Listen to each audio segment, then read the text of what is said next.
ತಪಸ್ಸು. ಒಂದು ಸಲ ಧರ್ಮರಾಯನು ಭೀಷ್ಮರನ್ನು ಕುರಿತು, ತಾತ, ಎಲ್ಲವನ್ನೂ ತಿಳ್ಕೊಳ್ತಾ ಇದ್ದರೆ ಎಲ್ಲವೂ ನಮ್ಮಲ್ಲಿಯೇ ಇರುವುದು ಅಂತ ಅನಿಸುತ್ತೆ.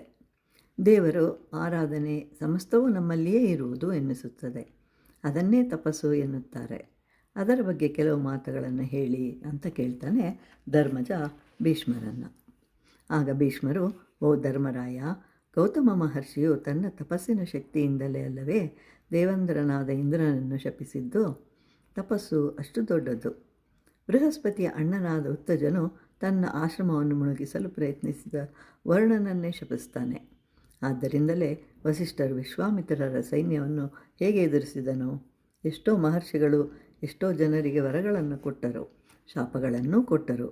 ಚ್ಯವನ ಮಹರ್ಷಿಯು ಒಬ್ಬ ರಾಜಕುಮಾರಿಯು ತನ್ನ ಕಣ್ಣುಗಳನ್ನು ಚುಚ್ಚಿದಳು ಎಂಬ ಕಾರಣಕ್ಕಾಗಿ ರಾಜನ ಸೈನಿಕರೆಲ್ಲರಿಗೂ ಮಲಮೂತ್ರಗಳು ವಿಸರ್ಜಿಸಲು ಸಾಧ್ಯವಾಗದಂತೆ ಶಾಪ ಕೊಡ್ತಾನೆ.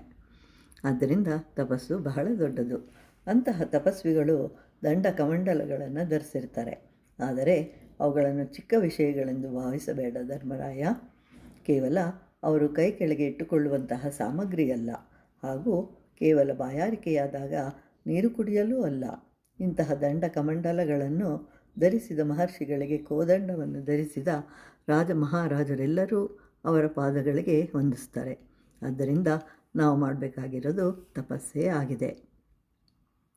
ವಸಿಷ್ಠರ ತಪಸ್ಸಿನ ಶಕ್ತಿಯನ್ನು ಕಂಡಂತಹ ವಿಶ್ವಾಮಿತ್ರರು ರಾಜ್ಯವನ್ನು ತ್ಯಜಿಸಿ ತಪಸ್ಸನ್ನು ಮಾಡ್ತಾರೆ. ಬ್ರಹ್ಮರ್ಷಿಯಾಗುವವರೆಗೆ ತಪಸ್ಸನ್ನು ನಿಲ್ಲಿಸಲಿಲ್ಲ. ಆದ್ದರಿಂದ ತಪಸ್ಸು ದೊಡ್ಡದು ಧರ್ಮಜ.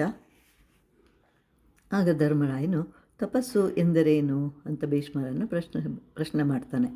ಆಗ ಭೀಷ್ಮರು, ಯಾರು ತನ್ನ ಕೆಲಸಗಳನ್ನು ಕಾಮರಹಿತನಾಗಿ ಮಾಡುವರೋ ಅದೇ ತಪಸ್ಸು.